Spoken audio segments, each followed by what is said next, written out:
Good afternoon from Southeast Asia. Oh, God. It doesn't matter how many times I clear my throat before I hit record. Too lazy to edit that out. Don't care. You get older, you don't care about a lot of stuff, and it's glorious. Okay, this will be episode number 7, episode or volume number 7 of the Southeast Asia Chronicles tape things. Oh, rocky start there. Okay. All tapes are copyright. All images, all text, everything is copyright by Stock Photos Worldwide. StockPhotosWorldwide.com. Okay, that's where you got to go. Let's see. If you like aliens, go to theyclaim.com. And if you listen to enough of those tapes, you won't like aliens anymore. Okay. Those are designed to even scare your cat. And they will. I scare mine. Even though he's stuffed, he's still scared. All right. Let's see. This is number 7. We, in the first few, we sort of laid the groundwork for why I left the U.S. and why you might want to also. Specifically, you're not going to have the same specific problems that I did, but you're going to probably be experiencing or have experienced the same kinds of problems. Now, I know an awful lot of guys.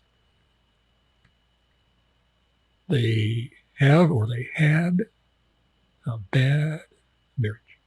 Maybe some bad kids, too. There's plenty of those. What percentage of guys have a bad marriage? Excuse me. Jeez, what the hell? That's inexcusable. In the U.S., it's probably, well, outwardly bad, 60%, 65% outwardly bad. Nasty. Both of them went out. Quietly bad. 80%. 85%. 85%. Yeah, I think that's pretty accurate. 55% will end in divorce because they just can't take it anymore. And pretty much all the time, one of them will take the other one to the cleaners. Let's see. Which one could that be? Oh, yeah, it's that one. Okay, so I was lucky I didn't have that. Well, I was lucky she died. So that makes me really unlucky. 40 years, we hardly fought. But most guys don't have that experience. Few do, and I'm happy for you, but most don't. Most guys went out because of women.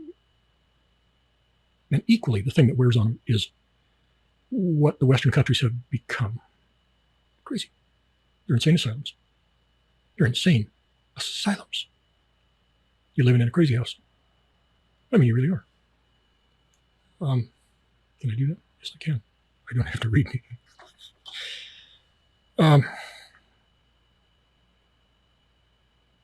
In the last tape, we got you to Bangkok. We got that far. No, I can't even see the screen. Oh yeah, rocky start. Okay. We got you as far as Bangkok. We got you in a hotel. When I first went to Bangkok, I chose a hotel that was kind of lower end. It wasn't horrible, but it was lower end. Like I paid, I reserved it for like a month. I think I paid $30, $28 a night, 28 a night. And I thought, well, it's going to be a flop house, it's going to be shit, but be okay for a while. I'll look around, find something better. And I got there and I was just stunned. It was like 2.5 bedrooms. Really? 2.5 bedrooms? A little tea room, TV room, master bedroom was huge, big king bed, silent place, quiet, air conditioner every room, huge TV. I was like, no, this can't be the right room. But it was. Now that was long time ago. It's not like that so much anymore. The prices have gone way up. But you can very often find really stinking nice rooms in Bangkok. So hopefully you're in one. You're not in some flop shit, hostel, fucking piece of shit thing. And we've gone through, okay, you're sitting there and you're bored and you're thinking, do you want to find a girl? But I've told you all the ways not to find a girl, which means just about all of them in Bangkok, at least. I don't know of a good way to find a girl in Bangkok. I don't know. I don't know any way unless you're there a while. You learn the language. You learn the language. Oh, the world becomes your oyster. So if you're not going to go for, say, 2 years, and you're in a Western country, and you're sure you want to go to Thailand, really, really sure, because you don't want to spend 2 years learning the language of Thailand and then at the last minute decide to go to the Philippines. If you're really sure you're going to Thailand, good God, learn, go to school, pay, learn it from a Thai, not from a fucking Russian or some stupid, God, I hate that. Learn it from a native Thai and learn it thoroughly. Put in the hours, do the homework, do all the little exercises they want you to do. And when you get to Bangkok, the world is your oyster. And I mean that with a pearl in the middle. You're going to have so much fun, you just can't even comprehend it. Your head's going to explode. If you don't do that, if you don't learn the language, a smattering of language will help you a little bit. But if you get semi-fluent, you own it. You own that city. You own it. And that's how you're going to find a higher quality girl. If you go like I did, you're either going to hope to get lucky and find a nice one, or you're just going to get stepped on and screwed over and raped and fucked up the ass by their ladyboy friend, something like that. Okay, so how did I do it? I'd been sitting around Bangkok for a while, and my family created some kind of a page somewhere. I don't even know where they put it. Maybe it was some old Facebook thing or some kind of a blog page or something.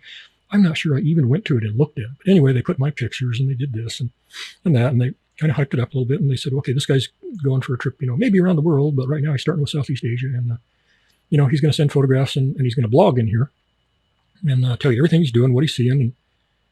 And I thought, yeah, that's going to go over really well. You're going to get 2 visitors. They're going to be family. That's going to be it.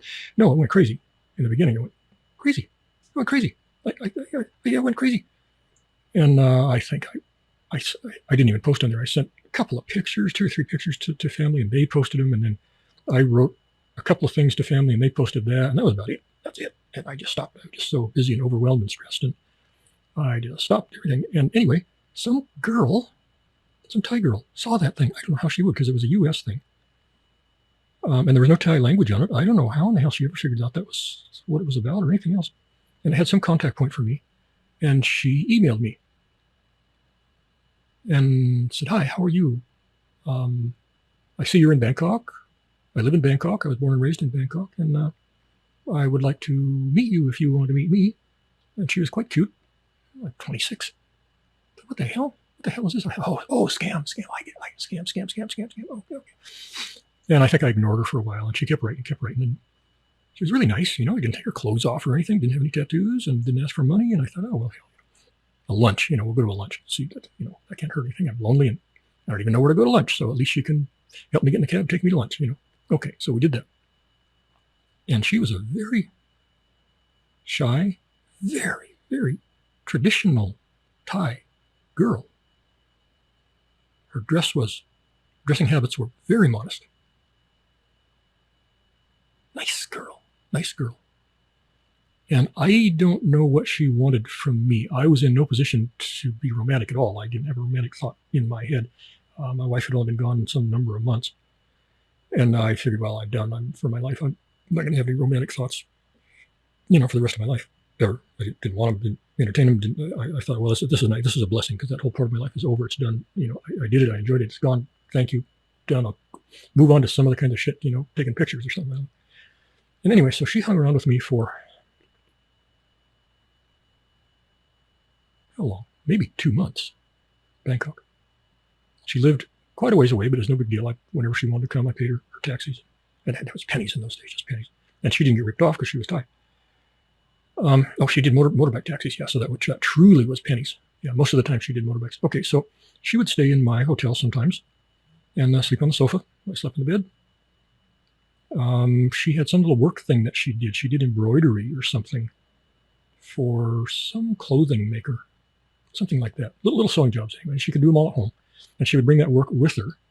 And so she would just sit there and watch TV and sew, and she had air conditioning. So I went to her room in downtown Bangkok one time, and there was a tiny,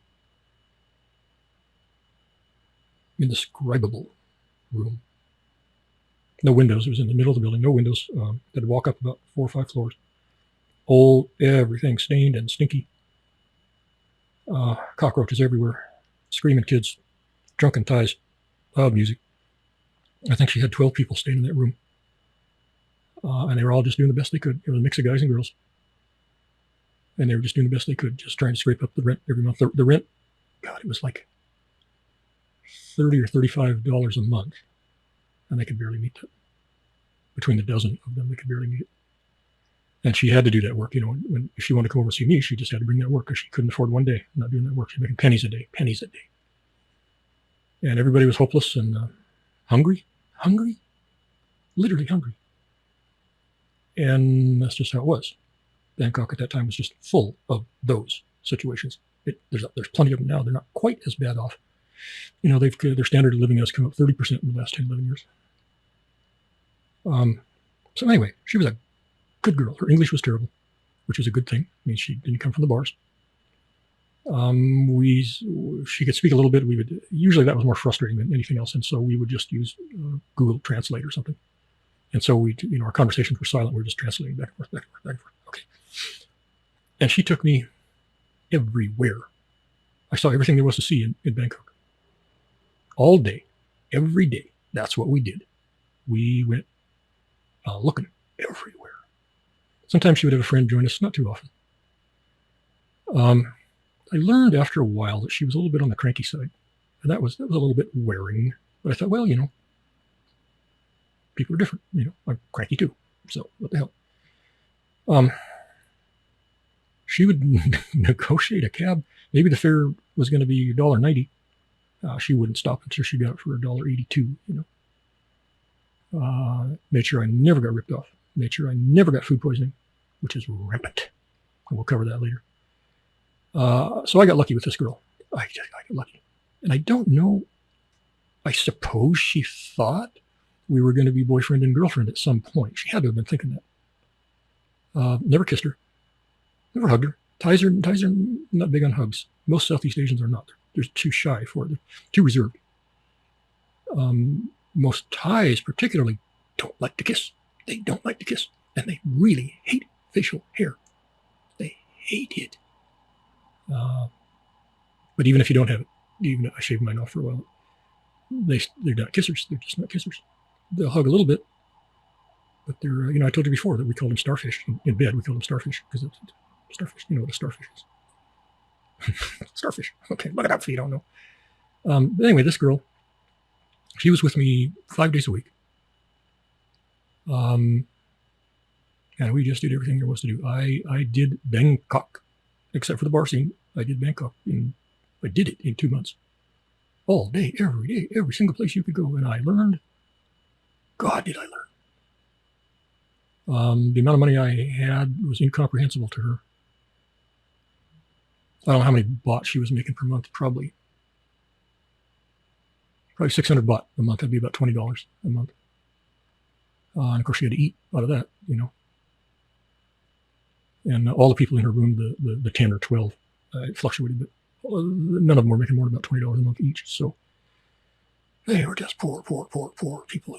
They had a little, there's no possible way they could eat even street food. They had a propane burner, just an open propane burner, just almost like a blowtorch. And they had that in the room, hooked to a propane tank, 5-gallon propane tank there in the room. And they had fashioned some kind of a grill thing over the top of that thing. That's how they cook. That's how they cook their rice or anything they want to cook. Mostly rice. Their diet was mostly rice. Mostly rice and fruit. They would go get kind of semi-spoiled fruit from the street sellers who couldn't sell it to the Phalanx anymore. Get it real cheap. Scrounge a little bit of meat to go in there, and that was their diet. And so that's what I did for the first couple of months in Bangkok. If you're not that lucky, you're not going to last in Bangkok. If you're alone in Bangkok, can't speak any language, you're not going to last. It's going to get to you. You are going to end up in some tourist area where there's English. How can you get lucky like I did? I don't know, because the odds are, they're about a million percent that anybody looking at my blog thing up there on a US server would have been a scammer, just another scammer like all the rest of them. So to find her for her to find me was stupidly lucky. By all rights, my nightmares should have begun that first time I talked to her, because they do for most other guys, almost all other guys. I would say, you go to Bangkok, you got to go to Bangkok. Everybody has to do Bangkok, you know. You're not going to have hardly any fun. You're going to take cabs around. You're going to go on the internet, and the internet's going to say, well, you got to go here, and you got to go there, and you got to see this, and you got to see that. Okay, so you're going to get cabs. Don't be afraid of the motorbike taxis. Well, I mean, yeah, you should be, but you know, you're going to get a much better rate. Negotiate the rate, even if you got to try 10 times to get through between the Thai and the English. If you know, write it down, translate it on your phone, and agree to the rate to go someplace, because the motorbike taxis don't have meters. So you're going to say, I want to go to the palace. You know, how much? And they're going to say 400 baht. Yeah, you say no, and you just walk away and you start going to the next one. And you say, how much palace?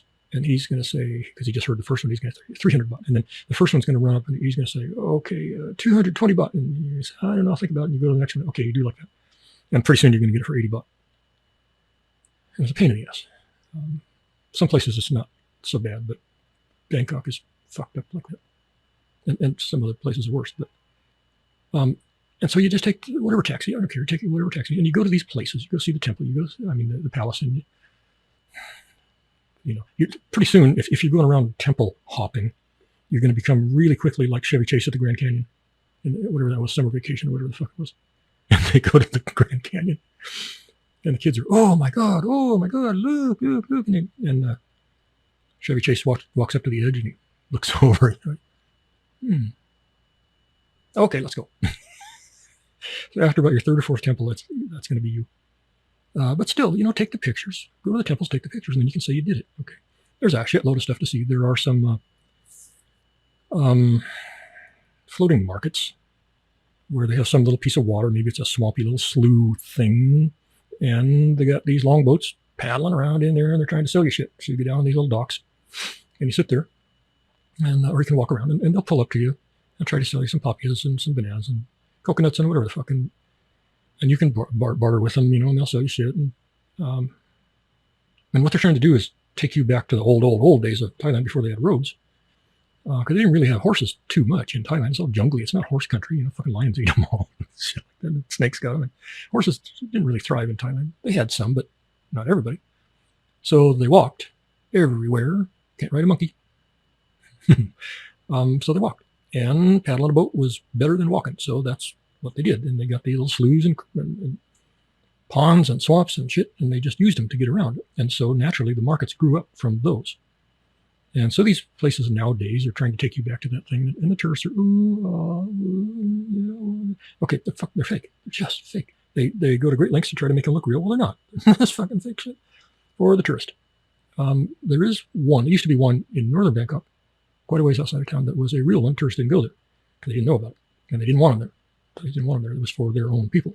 The whole community that lived on a network of little rivers and swamps and shit. And that was still how they did things, and they were happy, and they didn't want to be bothered. And Thai girlfriend took me up there. Got to see that. When you go there, in Thailand, they mostly want you to wear nice clothes because they're just kind of like that. And when you go to a place like that, you don't. You wear normal clothes. Anyway, so you go to all kinds of places like that. There's a few crappy museums, and you can travel around. You go to lots and lots of restaurants. You're going to get food poisoning. Hopefully you studied, what to take to Thailand, and they're going to tell you certain kinds of antibiotics. In Thailand, they're over the counter. In the U.S., of course, you got to go pay $180 to a fucking doctor to have him write you a little piece of paper so you can go get the same thing that's over the counter in Thailand. So you took those, and you took your poopy meds. What's that called? There's a bunch of different brands of it, but it's anti-pooping meds. Take about 100 packets of those. You're gonna be needing them.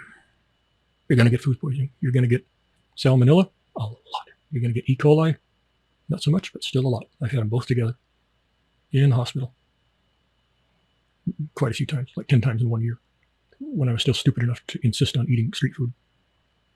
You're gonna get sick in the regular traditional restaurants. How often? 1 out of 5. 1 out of 5, probably. And street food is going to be more like 1 out of 3. And you're going to be sick for 12 to 72 hours. Next to your toilet, can't leave it. Most people who stay there a long time, they learn, forget the street food, just forget it. I used to read these travel blogs. Some fucking fool tourist would be writing a travel blog, and they would say, people ask me, is the food safe in Thailand?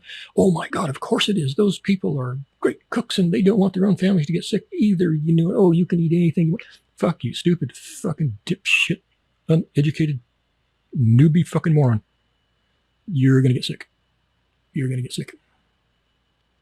I didn't get sick for the first couple of months because I had that girl. She knew where to go. She got me good food. She somehow instinctively knew. Anyway, so take your meds. If you're having a long bad stretch, where poopy comes and goes for a couple of weeks, it's going to happen. And you just can't seem to get over whatever. Now, God, hell, it could be parasites. That's pretty common. A lot of Thais just take an anti-parasite med like every 6 months because they figure, well, if they don't have any symptoms, they will have soon. So they just do a cleaning every 6 months or whatever. It's very routine. Hospitals put me through that a few times. Oh, that ain't fun. Because if you were pooping before, you're really gonna pooping now. I mean, you could propel yourself. So shit's gonna get you. But you got to do it anyway to learn and see and experience. That's what you're there for. Probably most of us not going to kill you. Some of them might. And if you still don't have a girl, okay, as you're going around, you're going to be in restaurants and cafes and the store and God, everywhere. And I don't care how old or ugly you are, girls are going to hit on you. Doesn't matter what your age is. They're going to be 18, 19, 20, 25, 27. After about 27, they kind of stop hitting because they think they're too old and nobody would ever want them. If they're 30, they're embarrassed. They might be gorgeous. But the culture is such that they're being told they're too old and nobody wants them. So they'll look shyly, but they won't be like the 23, 24-year-olds who just lock on, stare, like, I want you right now. Okay. You're going to run into those. Well, how many times? Geez, depending on where you are, you might run into that 5 times an hour. No, I'm not shitting you.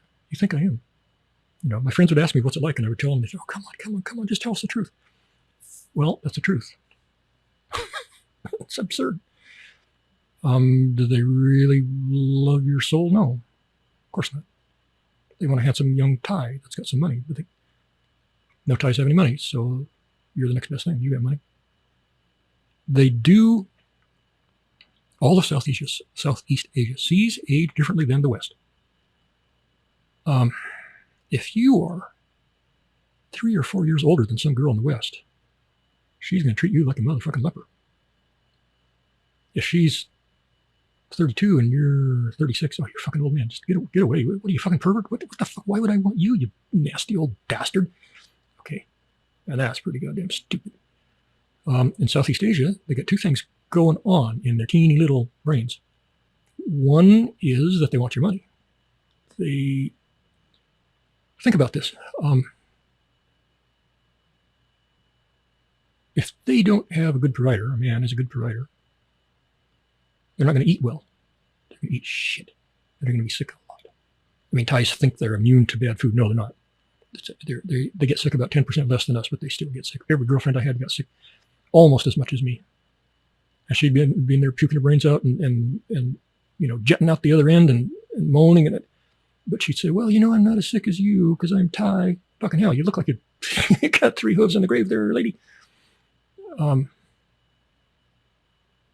Anyway, if they're poor, if they're dirt poor, they're going to be eating shit food. They're going to be sick a lot. They do have government medicine. It's fucking whacked. I'll tell you a story later. A friend of mine died from it. They know this. They know it's shit. They know if they get sick, they can die because they can't get good medical care. So they're looking at you from the standpoint of, God dang it. No, and also, they perceive older men, especially phalanx, as being more stable, not partying so much. They don't gamble.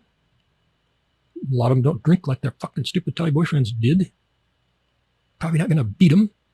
So they got those. You got those perks going for you. They're looking at you through that through those glasses. But also they want your money. That's probably the biggest motivator. They want your money because not just okay. Some of them just want your fucking money because they want to go use it and gamble and buy gold and stupid asinine shit like that. But the smarter ones want your money because they know, they're thinking, God, I could start eating food that's not going to make me sick every 12 days. Oh, God, wouldn't that be something? I can eat better quality of food. Maybe I could even have a few things that I like. Really? You think I could? Ice cream. Do you think someday we could buy some ice cream? Oh, please. Okay.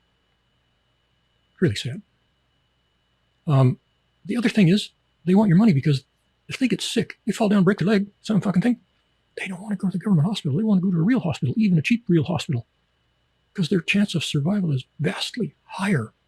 So they're looking at you from the standpoint of, maybe this guy can save my life. My life. Maybe this man can keep me alive. Because if something goes wrong, and I don't have this man, very high chance I could die. They don't want to die any more than we do. Well, I can say they don't want to die any more than we do, but they're very pragmatic about life after death. It's like, well, I'll come back. Well, maybe you will, but who wants to go through the fucking trauma? Gee, I just as soon stay here. They don't look at it that way. Buddhism teaches them that, well, you're just going to come back. If you weren't too bad of a person, you're not going to come back as a frog. So they're much more at ease and pragmatic about the whole dying thing, but still, they don't really want to. So they're looking at you. Maybe they can get a little better food. Maybe you can keep them alive. You can give them. Do you have air conditioning? Oh, can we go now? Okay. The other side of it is that in Southeast Asian culture, physical age, truly does not have the stigma to it that it does in the West. Because they've been taught their entire lives. It's their culture. It's ingrained into their brain. It's hardwired into their brains that if you're older, you're going to be smarter. And they don't want a stupid tie like they had last time. Tired of them. God. Are the Thai guys really that bad? Yeah, they are. Oh, yeah. And in spades, 100 times over. Yeah, they are. They're that bad and worse. Do I know any good Thai husbands? I don't personally know any. I've heard of some that I could count on one hand after 10, 11 years that might have been kind of sort of okay. No, they're that bad. They're that fucking bad. And the girls know it. They know it. And they're short. They're dirty. They don't shower all that much. They drink. They gamble. And they fuck every one of their friends. Maybe their children too. They're not good providers. They'll squander all the money.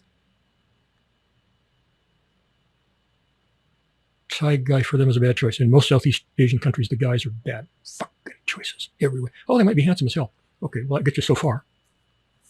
But, can't build a life behind just that. Conversely, the old, fat, stupid phalanx go down there and meet these young girls and don't know anything about them, can't talk to them, but they're hot looking, so they think they can build a life around that, and they're just as mistaken.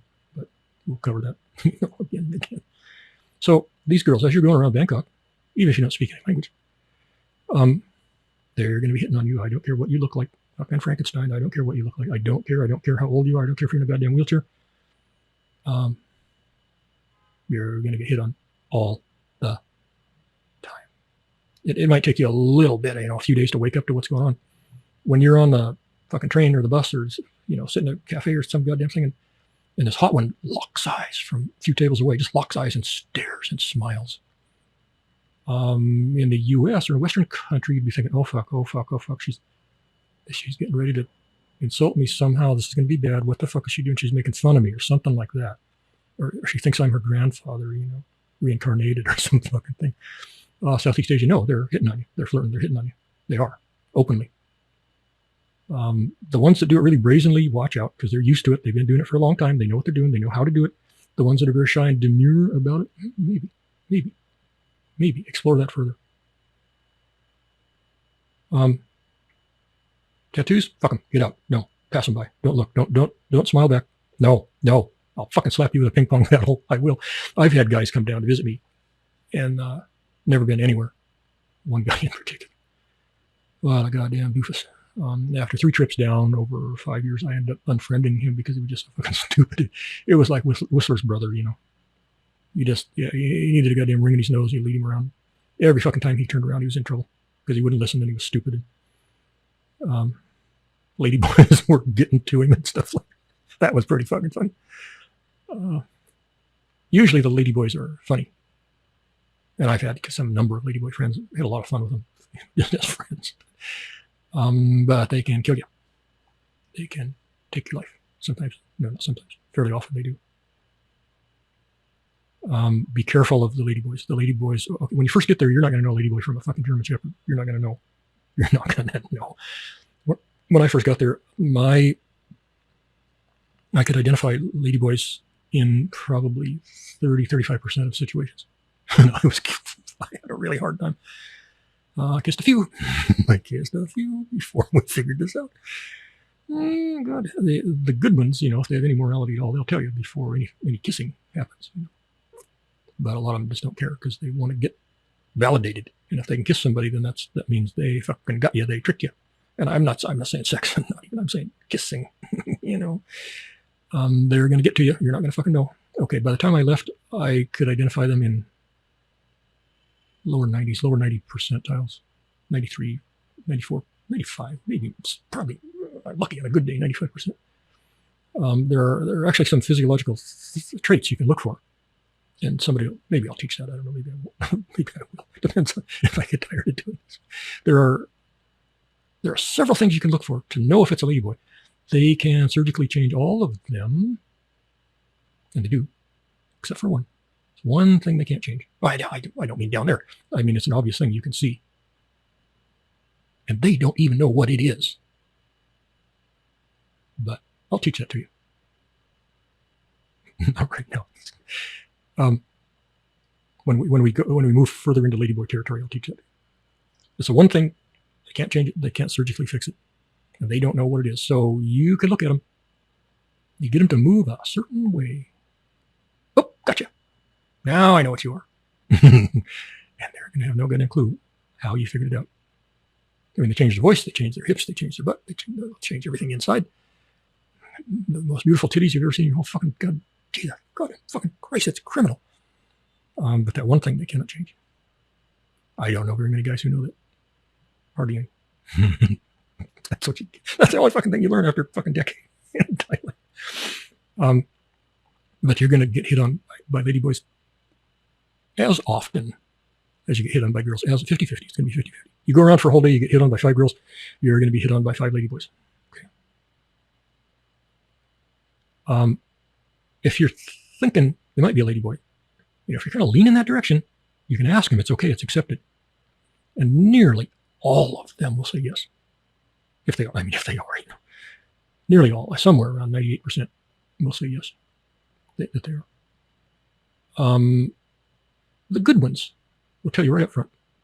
You know, they'll smile at you in a cafe and they'll ask if they can come over and you think, oh my God, lucky day. Oh, fuck, I hope I don't think. And they're just ravishing. First thing to look for is if their feminine moves are a little bit exaggerated. Strike 1. If their titties are a little too big and just a little too perfect, strike 2. Because Thais don't have very good titties. A lot of them don't have any at all. It's okay for me. I don't care. I truly do not care. A few other things you can look for right as they're walking over to your table. But anyway, they're going to sit down and you're going to talk for a minute or two, and they're going to try to get you interested. And if you don't do anything, if you don't reciprocate, they're just going to let it go. If you do start showing a little bit of interest, the good ones will tell you, okay, I'm a ladyboy. And okay, I guess we're going to do that right now. I guess we're going to have this discussion right now because you're going to run into this so quickly. Trying to think, I have not pre-thought this. I'm trying to think of the best way to go at this particular subject.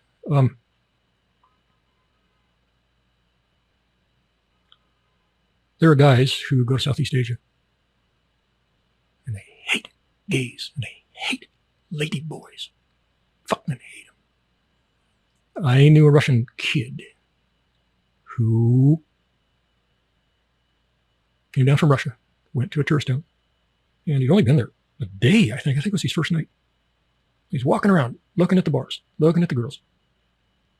And some certain bar areas are kind of sort of, loosely dedicated to be ladyboy hoods. Like it'd be 4 bars in a soy, and they're all ladyboy bars, because they kind of like to stick together, stuff. Not all of them, but so there are areas in the soys where it's all ladyboys. And if you're around, and if you're not interested in a ladyboy, you don't go there because it's ladyboys. And this guy, how old was he? He was 19, something like that. He barely got enough money to make it to Thailand. It was not that far from Russia. Well, that's a way. It's a little ways. But he got there, hog heaven. And he's walking down some soy at night. And some ladyboys approached him. They stepped out of a bar. They'll come out into the street and get you. They'll grab your arm and talk to you and kiss you and try to kiss you, whatever. I used to let them because I am not the slightest bit homophobic, not even 1%. I am not gay, even 1%, but I'm not homophobic, 1%. I don't care. It doesn't bother me. I don't care. I just give him a hug. Let him, not my lips, but, a few times. But I didn't like it, okay? But I don't care. If they get some little thrill out of it, what the fuck? Who am I? I don't care. But they'll do that. They'll come out. And their voices are going to be feminine. They're going to be so fucking hot. Okay, so they did this. Some little, I don't know, 3 or 4 probably, sometimes 5. And they got to this guy, and they're doing this to him, and he's like, oh God, oh God, oh God. He probably ejaculated in his fucking pants 3 times in the first 30 seconds, And then somehow he figured out they were ladyboys. I don't know if they told him. They might have told him. I'm not sure. He somehow figured it out. Probably one of them put his hand down their shorts or something like that. And it was quite a bucket of ice water over his little Russian head. He's like, oh fuck, what fucking planet am I on? Jesus. I don't think he knew anything about ladyboys at all. I think that was his first experience that they existed on this earth, something like that. He was that naive. And he was one of these good old boys, like you might find in, Louisiana or Texas or something like that. And it's been bred into him that ladyboys are evil, they're this and that. They're fucking to be hated. They're to be killed if you can. Kill them if you can. They're vermin. Okay, so he grew up with that in Russia. No reasoning to it, no logic, no compassion, no nothing. And he went berserk. He went fucking berserk. And he recoiled from them, and he launched into a litany of the foulest insults, whatever little English he knew. He didn't know any Thai. And ladyboys are going to be pretty good in English. And he just dressed them down for however long they took it, which probably wasn't more than about 10, 15, 20 seconds. And they were so insulted. It was beyond insults to them, because these are people who, in almost every single case, they're not a man in their soul. Yeah, they're biologically, they got the DNA. God, fuck. In their soul, which was where it really counts. They are not a fucking man. And so they got born and they grew up. They got to be 3, 5, 7 years old. And I thought, as soon as they figured it out, it's like, oh fuck, oh fuck, oh fuck. What has happened here? What have I got that fucking thing for? What the fucking hell is that thing for? I don't like that thing. Take it off, take it off, take it off. Okay. So they go through their whole lives and they battle that. It's a battle royal for their whole lives to deal with nature's mistake. And they go through all that shit. They go through the operations. They do the hormones. They are ladies. Not all of them. Very small percentage are just guys that are somehow perverted or something. But that's small percentage. Almost all of them are ladies that happen to look like men. Okay, get that through your fucking thick head, because that's the way it is. God, it's so sad. It just hurts me. So anyway, this guy launched into him, and they had enough, because he was insulting their soul. He wasn't insulting their looks or their sexual choices. He was insulting their very being down to the depths of their soul. And they said, that's enough, motherfucker. That's it. You've already gone too far. You can't fucking stop this now. And they usually carry little knives. I don't know what these, I do know what they had. They had little box cutters. They all had little box cutters, because they do. That's what they carry. And they sliced him from head to fucking toe. got his clothes off, sliced his clothes off, sliced his body. They knew exactly how much they could slice before the blood loss became dangerous. Well, it did become dangerous before they killed him outright. I doubt that there was any, let's see, there's probably no 3 or 4 inch square area on his body that was not sliced. So he's pretty indescribable at this point. And they left him on the pavement in soy and walked off somewhere. And I don't remember how long it was before somebody found him. Just laying there, just gushing blood. And police got him, took him to the hospital, and they stitched him from head to toe. None of the cuts were particularly deep, just enough to make it bleed and to leave a scar. And he was in the hospital about 2 weeks. He was fucked up. And when they discharged him, of course, he had a huge hospital bill that he couldn't pay. And they discharged him, and he couldn't walk. He could do the mummy walk, kind of arms outstretched in front of him and totally bandaged head to foot. And his face, scalp, I don't know if they did anything to his whacker. I don't know. He never said. Sliced his ass. Fuck me, it was fucking hideous. And a friend of mine started helping him. It was a bar girl. And she took pity on him. Started helping him. She had a good heart. I should have married her, except I wasn't physically attracted to her really at all. But a good friend. She was a good friend to me, and I tried to be the very best friend I could to her for many, many years. She was one of the very, very, very, very few bar girls I ever knew, count them on one hand, that were capable of maintaining a forever relationship with one guy. No question.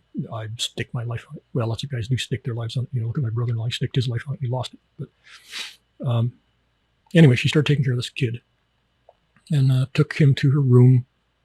She had to dress every single wound a couple of times a day with whatever the hell the doctors had given her, antibiotic creams or something like that, probably. All stitches, just stitches fucking everywhere. You couldn't turn over the stitches that poke him. And as soon as he got out, he started just bashing ladyboys to anybody who would listen. I mean, literally in the tuk-tuk, in the cab, in the walking, trying to walk. He just screaming about the fucking ladyboys, kill them all. Okay, so the cops came and got him. And knock it off, motherfucker. Knock it the fuck off. This is not your country. It's not your culture. We don't fucking like it. We don't like you here. We want you healed up just enough to get on that goddamn fucking plane. In the meantime, knock it the fuck off. Just shut your fucking stupid, flapping, goddamn stupid fish mouth. And he's like, no, fuck you. No. And they put him in jail. It's not a democracy. It's a kingdom. King says what's going to happen. And they put him in jail for a couple of weeks. And they worked on him. I don't think they physically hurt him, but they worked on him like, you want to stay here? You like it here? You like it in this jail? Keep flapping your jaw, you stupid fucking pud. Just keep it up. And over a couple of weeks, he got the idea that if he said one more word, he's going away for a long, long time, maybe 2, 3, 4 years. All they got to do is say, well, he disparaged the king. That's it. You're fucking gone. For as long as they say. 5 years, 10 years. But the Thai prisons are full of people who did that. Just disparaged the king, maybe even once. So all I got to do is say, yeah, he said that to me. He said the king was a fucking pedophile. Pow, you're gone. So fucking thoroughly gone. You can't even comprehend it. So they got it across to him that, one more fucking word out of you in public, in private, we don't care. In your fucking sleep, we don't care. That's what's going to happen. And they let him out, and he got it, and he shut the fuck up. Okay, even when they let him out, he could still barely get around. Most of his stitches were coming out, but he just was sore. Some of them got infected, and he was still in rough goddamn shape. Anyway, this girl, this friend of mine, and then they canceled his visa early. And by that time, he didn't have enough money to go home. He didn't have enough money for a flight. And he's just totally fucked. If he goes into overstay, he's going back to jail. And nobody at home was going to send him money for a flight. He's fucked. He had really screwed himself in every possible way. And this girl, this friend of mine, she had no money at all. She was making 4,500 baht a month. That's $30 to 1,000, so 300 and whatever, 140 bucks, 130 bucks, something like that a month. And she couldn't help him financially, but she went around to a number of bars and she took collections from the girls. Said, hey, this guy's really bad shape in every possible way there is to be in bad shape. And we need money to just get him on a flight, just get him out of here, because he's not going to thrive if he stays here. And amazingly, this is a next to impossible thing to do, but amazingly, these girls coughed up enough to put him on a flight. I don't know. All prostitutes. It was all from prostitutes, bar girls. I don't know how many it took. It must have taken 100 of them to chip in for enough to get a flight for him, and money they could not afford. They did it. And my friend finally got the money, took him to the airport, booked him a flight, got him on the plane. He's gone. She never heard from him again. So don't fucking do that. Home. I don't care. I don't give a rat's ass what you think about ladyboys or gays or any fucking goddamn fucking thing. Just shut your goddamn fucking mouth. Just shut it and keep it shut, because they will kill you. Some other countries, maybe you can bash them. Why would you want to? Who fucking cares? But in Thailand, God, please look at me. Look me in the eye. Do not fucking do it. I don't care if you hate him. It means nothing to me. Just shut up. If you can't be polite, just be neutral. Now, there are some downsides to ladyboys. I'll tell you about later. Don't worry. It's not all happy times with ladyboys. The Thais accept them more than any other culture probably on earth. I don't know. American Indians were pretty accepting of them. The Thais just recognize them as, this person was born a male, and this person was born a female, and this person was born something in between, and they're struggling and trying to be what they are in their heart. And luckily for them, in Thailand, the medical operations, the changeovers are really, really cheap, and they're really, really, really good at it. Hardly anybody dies from it. So, if you are a man and you get old enough, you realize, oh God, a terrible mistake. What the fuck? What can I do? Well, if you're in America, you have surgical options. You can go trans. You can do this and that, but it's stupefyingly expensive and complicated. And you probably can't afford it. Chances are very high you can't afford it. And so huge swaths of the population who feel this way, they just got to stay in the body they were accidentally given. In most countries, they're stuck. Just stuck. In Thailand, they're not stuck so much. Not nearly as much. So that's a good thing for them. Okay, we're going to talk way, way, way more about this subject, but as you're going around Bangkok, you're going to run into these, especially if you go around any bars, entertainment venue, places, areas at all. You're going to run into them all the time. And one of the things they do that kind of tends to get them in trouble is they're a little bit too aggressive. They want to be ladies. Oh, okay, be a lady. I don't care. Be a lady. It's fine. But they want to so badly that they overdo it. And that manifests itself in several ways. One of them is that they over-exaggerate the female posture and movements. They get titties that are too big. They look unnatural. They try to walk with a sway. Looks unnatural. They'll get their Adam's apple shaved and the voice changed. Sometimes they do it too much. Doesn't work out really all that well. And when they meet somebody that they like, they come on too strong. I used to get hit on them. God, you get within 5 miles of any bar district, you're going to start getting hit on them. You go through a bar district, you're going to get hit probably. You walk through a busy soy with a lot of bars, some of them are ladyboy bars, you're going to get hit 5-10 times per block, something like that. And I didn't ever have any problem. Just treat them like normal people. Sorry, I'm not gay. And they'd mess around, they'd feel you up a little bit, and they'd try to give you some kisses. And, yeah, we can change that, baby. Oh, yeah, I bet you could, but not today, And you just go like that. You just go with the flow. You won't have any trouble, except one time. I was walking through a soy, and I knew I was going to go through a ladyboy area. Well, I didn't care. And they all came out, like they always do. Hey, baby. And doing the usual stuff. Whatever. How you doing? One of them got a hold of me and got me in a goddamn bear hug. And they'll do this. They'll bear hug you, And after a minute, you say, but I can't breathe. And they let you go. It's a joke. Okay, this one wouldn't let go. This is one strong motherfucker. Jesus Christ. She wasn't all that big, but fucking muscles like steel fucking cables. And she got me in a bear hug, and I couldn't get loose right away. And it was a little difficult to breathe. And I like, oh, you can really hug, you can really hug, like that. Okay. And then I got to the point where it's like, okay, that's enough. You had your fun. Okay, that's enough. That's enough. And she wouldn't budge. I think she went tighter. And I started going through the usual stuff that I do when I want to get away from. I would, resist a little bit, and my voice would get a little more serious and a little more serious in stages. Like, okay, honey, that's enough. Really kind of hurting me. And didn't phase this one. And finally, you will get to a point where you're like, okay, this is really, it's gone on long enough. It's 20, 30 seconds. That's enough.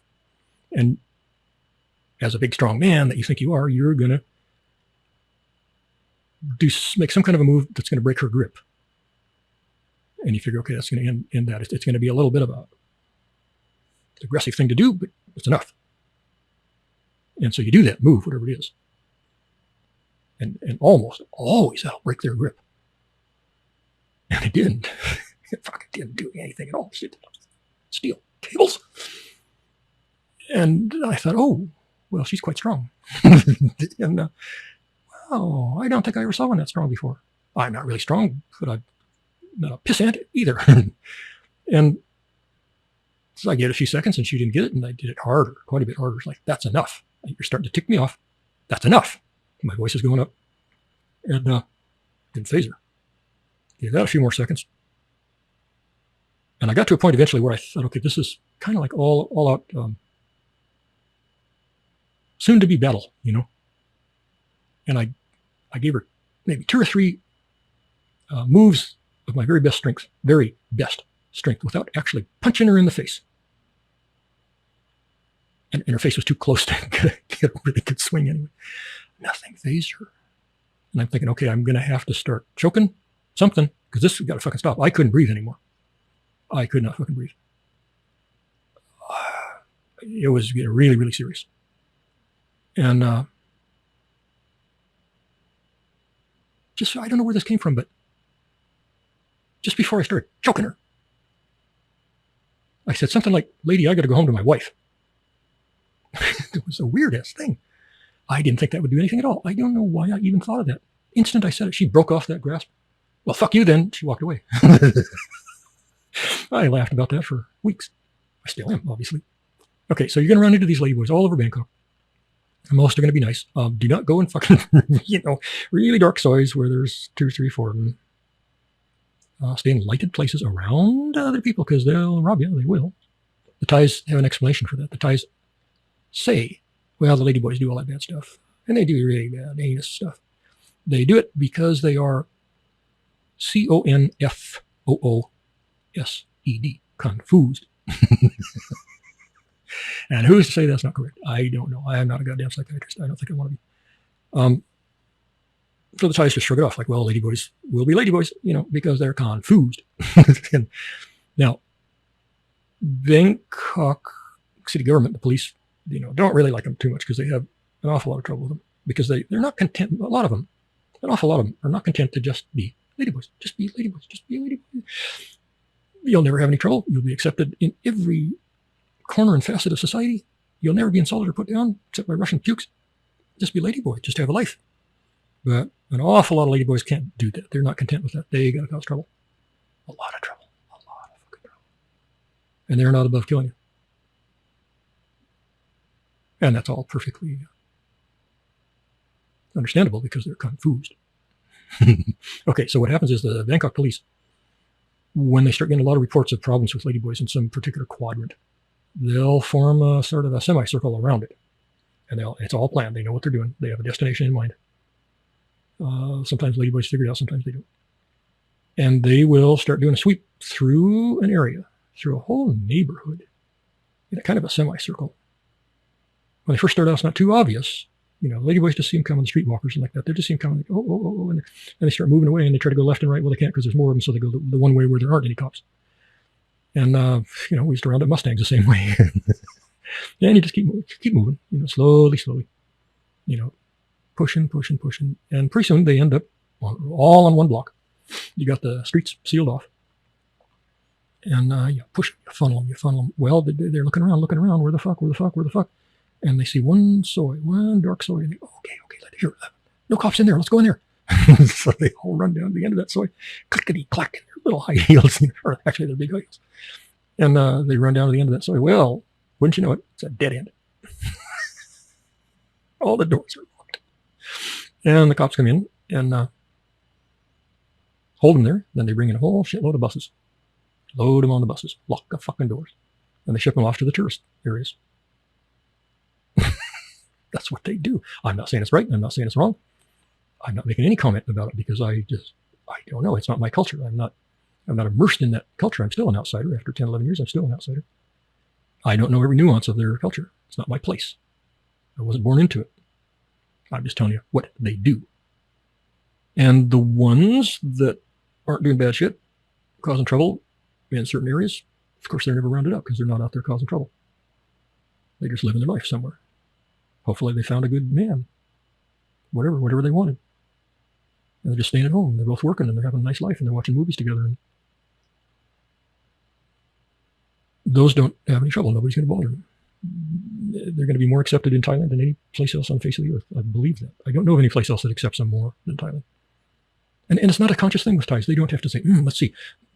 Okay, I'm going to decide to accept gays and ladyboys. No, that's not part. No. There's no decision. They just do. It's part of their soul. I don't know what Buddhist teachings were on gays or ladyboys or anything like that. I've studied some of the Buddhist teachings, but I never ran across that. I don't know if he did teach anything about it. Probably he would have been totally teaching what the Thais are doing. I don't know. You could Google it, I'm sure. Anyway, so this whole long thing to tell you, they are third sex. They're a sex stuck between one and the other. If they're born a man, they are not a real man. They're not. Genetically, yes, they are. Okay, put that on the birth certificate. Do whatever you want. I don't care. But in their soul, find a way to quantify what's in their soul and then put that on the birth certificate. No way to do that, I don't think, without some kind of a soul scanner, Maybe next year we'll invent that. Just be polite. I'm going to tell you one more story, and then we'll go just a few minutes after that, and we'll wrap it up for this episode. We're still stuck in Bangkok. I know I still get stuck in Bangkok. Well, I'm trying to tell you what you're probably going to do in Bangkok. Okay, I had a room. This is another ladyboy story. I had a room, and this is probably going to make me cry. Sorry, I shouldn't have given it away. I had a room. I was up on about the 4th or 5th floor, overlooking an entertainment, so a loud, raucous fucking place in a tourist town.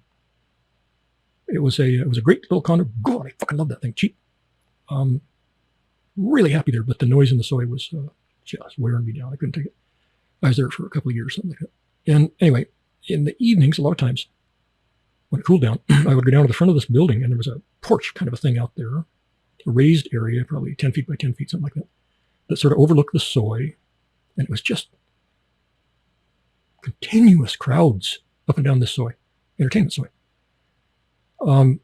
People, God, the most interesting people truly on the face of the earth. Lots of stupid fucking drunken expat, sexpat fucking pieces of shit phalanx, but plenty of times. Big old hairy, big boned Europeans and sneaky little Russians and fighting Russians and every kind of people. Okay, so I didn't have any trouble. I was up on this raised area, and I would take my lawn chair down there.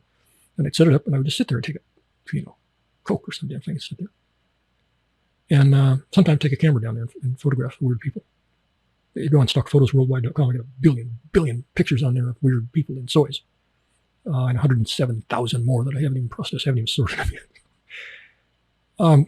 Okay, so I'd sit down there in the evening, I'd probably go down like 9, 10 o'clock, something like that. And these were 24-hour places. Thailand is fucking 24 hours. It's rock and roll. It's fucking rock and roll. I mean, they don't really have rock and roll, but it's a rock and roll goddamn country. It's rock and fucking roll. They go. They don't stop. And that was a big thing for me because I'm a 24/7 person. So I'd sit down there in my lawn chair, sit whatever I had, and people would come by. Sometimes people say hi. Sometimes they wouldn't. Hookers would come by and, hey, baby, let's go to your room. No, thank you. My wife is up there, Well, in my heart, she really was. Or maybe she was sitting down there for me. I don't know. And so one night, this ladyboy came along. Really pretty ladyboy. And she looked at me and said, hi. I said, Sastika, how are you? Oh, I'm okay. And she sat on the edge of my little porch thing for a while and just talked, just chit-chat. English was good. And she's really nice. And we kind of clicked, kind of just a nice person. Not trying to get over on me or get me up to my fucking room or anything. Just nice.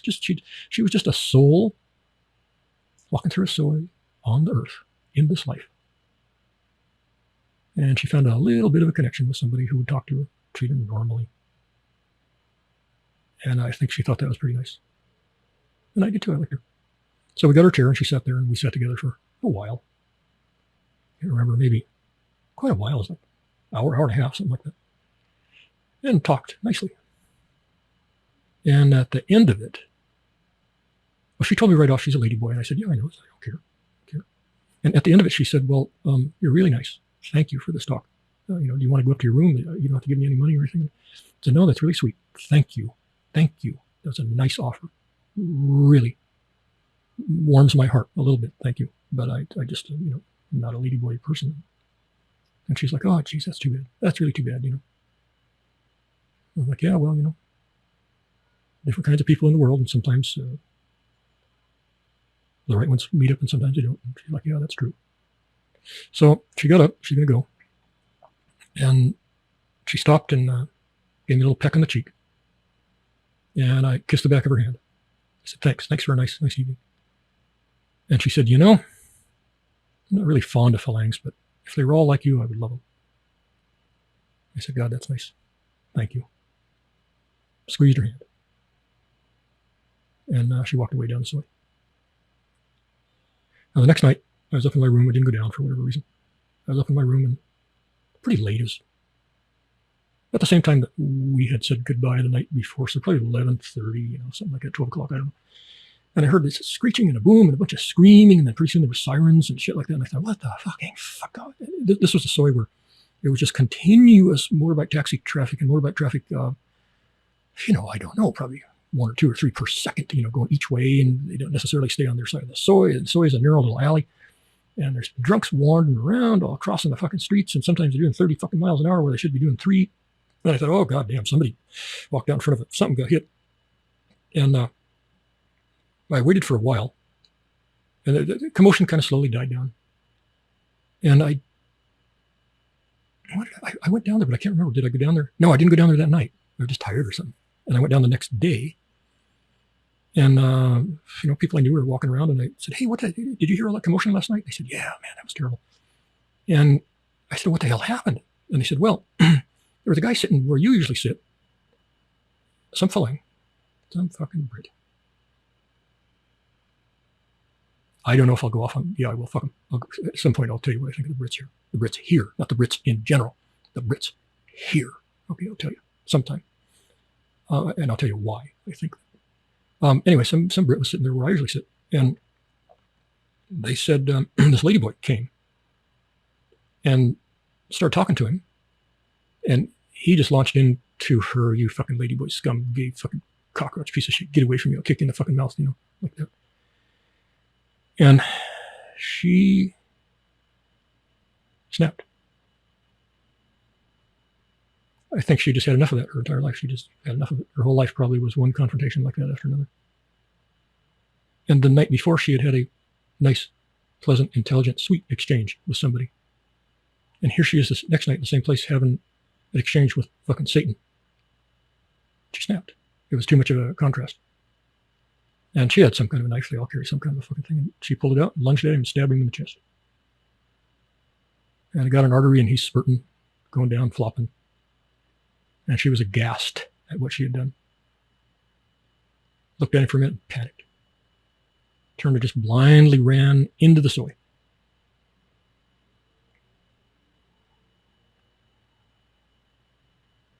And a motorbike hit her and killed her. So, just be kind. Just be kind. Fucking fuck. I'm not going to fucking kill you. You're not in your culture anymore. Fuck your culture. Just try to be a nice person. If you hate ladyboys and gays, I don't care. Keep it to yourself. I don't care if you do. I'm not going to judge you about that. I judge fewer and fewer and fewer people the older I get. I'm not going to judge you with it. I'm just going to say, keep it the fuck to yourself. Just shut your fat fucking mouth. If you hate them, maybe Southeast Asia isn't a good place for you. If you don't care either way, probably just fine. If you love them, you're going to be in salmon heaven, Okay. I know a lot of guys who love them. I've married them. Living happily ever after. We hope, we presume, we hope. Don't know. Never tried it, but it's working for them. So I do know a few ladyboys, I did, who were really smart, and they just wanted to be ladyboys and live a life as a girl. So they went in and they got the operation. They didn't get any radical, stupid, crazy, goddamn fucking shit done. They got some boobies, but they didn't get huge, grotesque ones, or beautiful ones, whatever. They never tried to overplay their hand. They never tried to exaggerate their moves or their looks. They wore a normal little bit of modest amount of makeup. They didn't go fucking goo-goo, caca, crazy. And they were ladies. They were ladies, period. And they had nice lives. Everybody liked them. I liked them. Fine. Okay, so you're banging around Bangkok, or whatever city. Just Bangkok happens to be probably where you first landed. If you happen to get a flight, some of the transferring flights, they don't go into Bangkok. Suvarnabhumi, they go into Don Mueang. And I never say it correctly. I'm always chastised for not saying it correctly. Thais will say, no, you don't say it like that. You say it like Don Mueang. And I say, yeah, Don Mueang. No, that's not correct. Don Mueang. And I say, yeah, Don Mueang. Oh, no, that's not right. That's not right. And you go through that 5 or 10 fucking times, and I fucking give up. But anyway, there's a little airport, smaller airport north of Bangkok called Don Mueang. Sometimes a hop flight will go into there, and it's kind of nicer because it's smaller and it's less crowded. And sure, they still have. Do they have customs up there? I'm pretty sure they do. Yeah, I'm sure. Well, no, not 100%. 99.9% sure they got customs up there. Anyway, and then they got a bus that'll usually take you for free down to Suvarnabhumi, or you can get a cab from there and go to wherever you want. But whatever. Just there's 2 main airports in Bangkok. So you're staying in your hotel, you're going around, you're getting hit on by the ladyboys. Okay, I got to tell you how to know. Can I do it here with this little camera setup? No, I got to take my fucking shirt off. No. Okay, they may not have an Adam's apple. Their voice might be girlish. They can have their bones of their face reshaped and shaved. Skin can be smooth. Their fucking stubble is gone.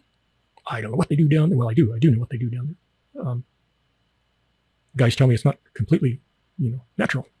The feel is not natural, okay, but it works for them for whatever. The guys who stay with ladyboys, who marry ladyboys and stay with them and are happy with them, most of them, some of them just perverts and they think, oh, it's kinky to have a ladyboy. Well, fuck that shit. Most of them get hooked in by their heart. They can have very special hearts. Not all. Some of them are fucking killer, fucking robbing pieces of shit. But some can have very special hearts. Not a man's heart. It's not a fucking man's heart. Biologically it is, but not really. So anyway, where the hell was I going with that? Our time is up already. Jesus Christ. Just be polite to the ladyboys. Oh yeah, I'm going to tell you how to fucking identify them. Okay. There are things that'll give it away, especially if they overdid. They made the butt too big, they made the hips too big, this and that, and the titties are too perfect. And well, I've had some girlfriends that had titties just like that, so you can't always tell by that. Short of putting your hand down their pants, and that's not always going to tell you either. I mean, I haven't tried that, but people tell me shit. There's one way that I know of, anatomically, to tell, and you can tell right there, sitting in the cafe. Okay, if I take my arm, can I do this in front of the camera? How can I do this? Oh, fuck. I can't really. Yeah, I can do it. Okay, you see my arm. I'm extending my arm as far as I can. Okay. Right. Okay, you see between the upper arm and the forearm on the back where my elbow is, it's a straight line. It's pretty fucking straight. Okay. It's straight. That's it. I can't go anymore. Okay. That's it. It's extended as far as it'll go. Now, a real girl, when she does that, her right at the elbow, her arm will go a little over center. So it'll how can I do it? It'll go a little bit like that. So that, like the forearm will go farther up. I can't make it go farther up. But with a girl, they can. Grab the first girl you can find, make her do that, tell her to push that sucker as far as you can. Yep. Mine stopped there. Hers will keep going. A little bit. Not very far. Just a few degrees. But it's obvious once you get used to it looking for it. This is the examination we do. And if they're lying to you, you say, really? I used to be a doctor. Did you break your arm one time? Look, you got kind of a problem with your arm. Let me look at your arm. I want to see that. I want to see if it looks okay. Oh, really? Do you think it's serious? And then you do this check. And then you fucking know. If their arm looks like that, they're a ladyboy. And most of them don't know that we can know. And they're just shocked and chagrined. They think you've got magic fucking powers or something. I love it. And you're going to have a little different degrees. I've seen guys that their arm extends a teensy little bit. And I've seen girls that doesn't go over center quite as far as some of the girls, but pretty much all of them will go over center to some degree, and you can tell. It's something in their anatomy in the bones. Go talk to a bone doctor and ask him what the hell's going on in there. You probably Google it up. I don't know. But anyway, so there you go. Now you got the tools. I'll tell you lots more ladyboy stories as we go along. But as far as finding a girl, who likes ladyboys in Thailand? Who likes ladyboys more than anybody else? Germans. Germans by far are the biggest consumers of ladyboy love. Germans. By a wide, wide margin. I don't know why. Don't know. Not going to speculate. I don't care. But that's the fact of it. How are you going to find a girl in Bangkok? I'm not sure. Learn Thai. Learn Thai, you're in like Flint. You're in. Learn Thai. You got a lot of time before you go. If you got 2 years before you go, learn Thai. Only from a Thai native speaker, because nobody can speak Thai like a native Thai. Nobody can. They're just going to give you a lot of bad information. You're going to go down there and you're going to start saying shit the way they taught you. And nobody's going to fucking understand a word you're saying.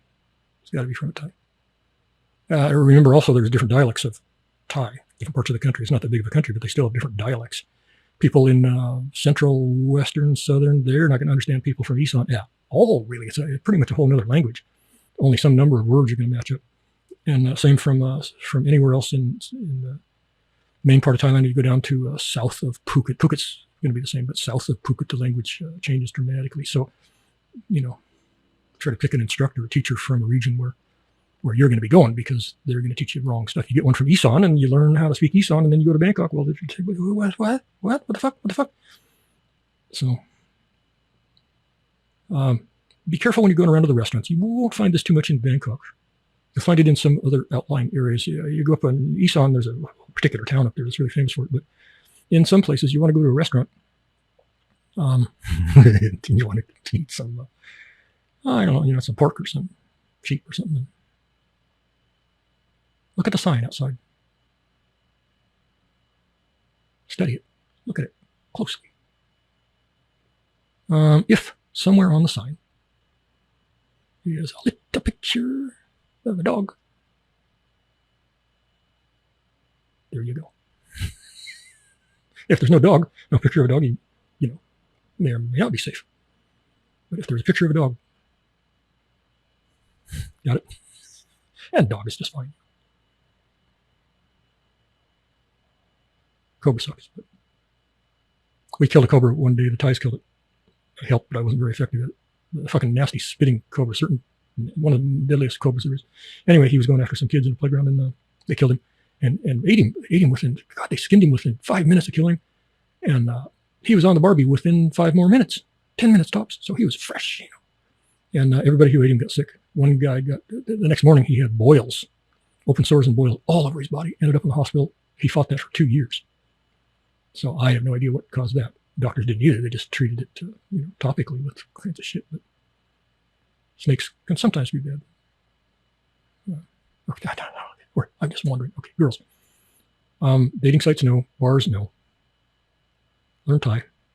If you can't do any of those things, you can go around to restaurants. You're going to hit on. That's where I left off. You're going to get hit on by girls, real girls, all the time, especially if you are well dressed and your hair is combed. Some of you got any left. I barely got enough. and you smell good. You look clean. God, they're big for being well-dressed. They're big for being fucking clean. They will often shower 3 times a day. No bullshit.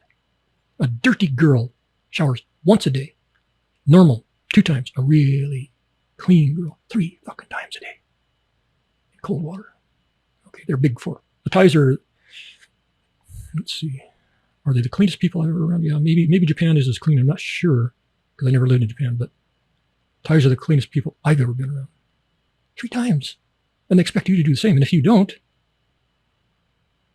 dirty man. If you take one to your room, we're going to go through that procedure.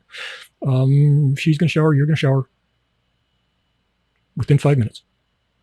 And you're going to shower with the door open with your wallet and any valuables within your sight. You're not going to take your fucking eyes off them. Or you're going to put them in the safe. Stuff like that. Okay, we'll go through that later. Anyway, you could go to the restaurants. They're going to hit on you. You got to be prepared to talk a little bit. You got to get Google Translate right on the fucking front page of your phone. Figure it out. Try it. Practice with it. Learn a few words. Sasti krub means hello. You finish every sentence with you're a man. You finish every sentence with a krub. K-R-U. Kind of a B-P again. Krub. It just means that a man has said this. Whatever preceded it means a man has said it, and it's a polite thing. If you're a woman, a female, you say Sasti ka. C-A or K-A means a female has said this previous thing. So learn a little bit. Hello and goodbye. Sasti krub can also be goodbye. Kind of started it. They're polite people. You got to learn Sasti krub. You got to fucking learn. If you learn no other word, you got to learn that one. Sasti krub. Sasti, hello, from a man. Krub, Sasti krub. A few other things. Pom is you. Pom means I. If I'm talking about me, I'm pom. You are kum. K-U-H-N, like that. Kind of a soft N, kum.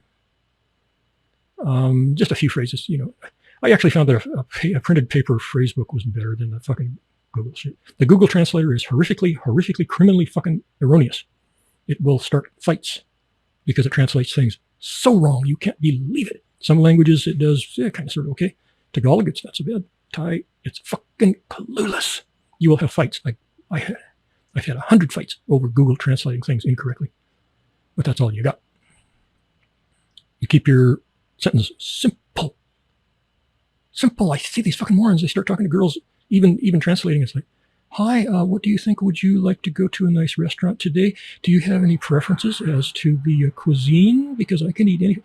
Fuck, that's not going to go through Google Translate. You're going to say la pakin, mai. It means we go eat, okay. Poke that into Translator. You say we go eat, okay. You poke that into Google, and it's going to come back with something in Thai that says la pakin, mai. Okay, it's going to work.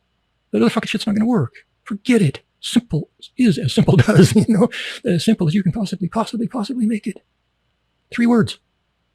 And if you get that one thing digested, then you try another 3 words and another 3 words. You're not fucking string this shit together. It's not going to work. Even with the translator, it's not going to fucking work. 3 words. That's it. So you meet one in the restaurant. She's hitting on you, and you got these couple little phrases you can say, and you got your translator out there. And she knows it's going to be awkward. She knows it's going to be terrible. She's going to have a translator on her phone too. Don't worry. Or Google has a mode where you can actually pass it back and forth. So you say something, she reads it, then she types, passes it back, goes like that, back and forth. Kind of sort of works. You can also speak into Google Translate and a bunch of other translators. So you want to eat, we go eat, okay. You speak that in, and it will translate it to vocal if you want. And those work kind of sort of okay, except when they get the words wrong. You might speak in we go eat, okay. And it'll translate, I want to fuck your mother, okay. Really, it'll go that far off the fucking rails, really. And then you just screw the pooch on that relationship, because she can't conceive of Google not being correct. It's you fucking said that. Even if you go back and say, no, it was Google. No, you're bad man. That's about the end of that. So you got to be so careful. If you're doing any kind of writing back and forth, you type in your 3-word thing, we go eat, okay.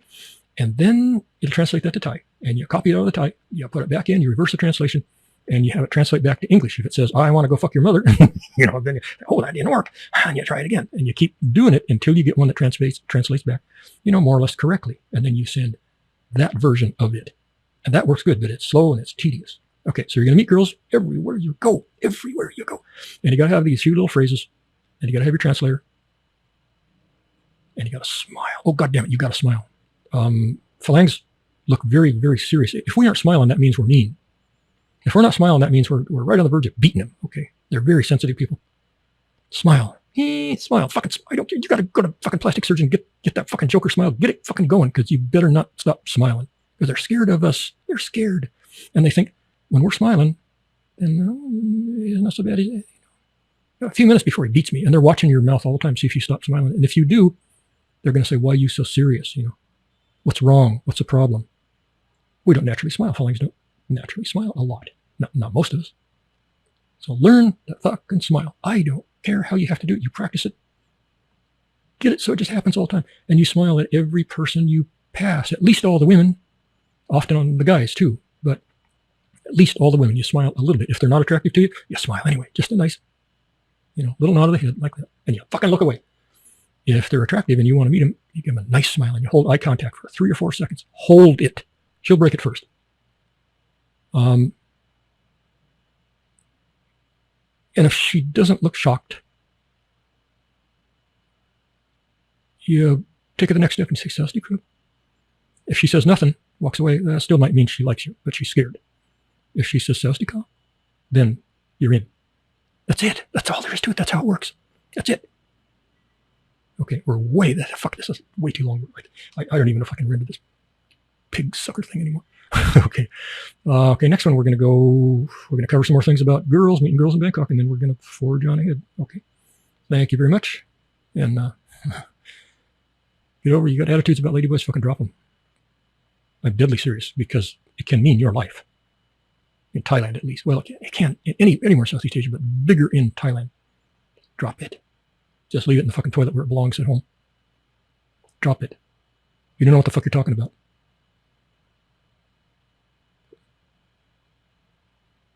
I'm sorry you don't.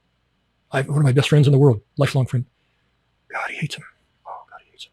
He will swear that every gay on the planet is gay by choice, and they chose to be that way simply because they're evil. He's a minister, so I love him. I die for him. He would die for me. I love him. I love him dearly. We've almost died for each other. We stuck together in a couple of situations where it looked like we were going to die, and we fucking stuck together. But he's got this thing in his head where he just knows it. He knows it. God has told him or something that they're evil.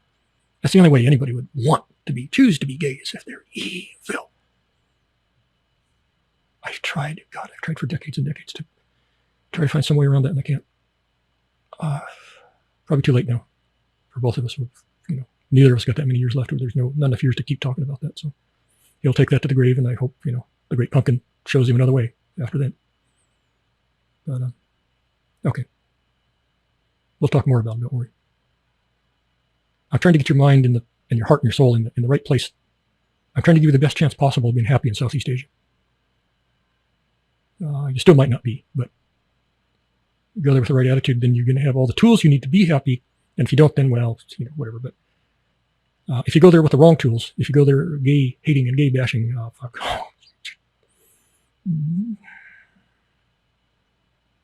I can't even comprehend what's going to happen to you. So plug that into your decision-making thing. Do I want to go to Southeast Asia? Well, some countries down here, it's not as pronounced as it is in Thailand, but go to Malaysia.